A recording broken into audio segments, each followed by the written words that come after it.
Les cuento que estoy súper feliz porque he concretado algunas cosas acerca de la apertura del local.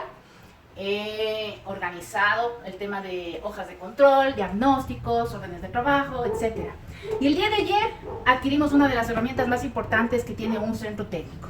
Obviamente nosotros contábamos con un microscopio, bueno, pero ahora vamos a tener un microscopio que va a resolver problemas mucho más complicados.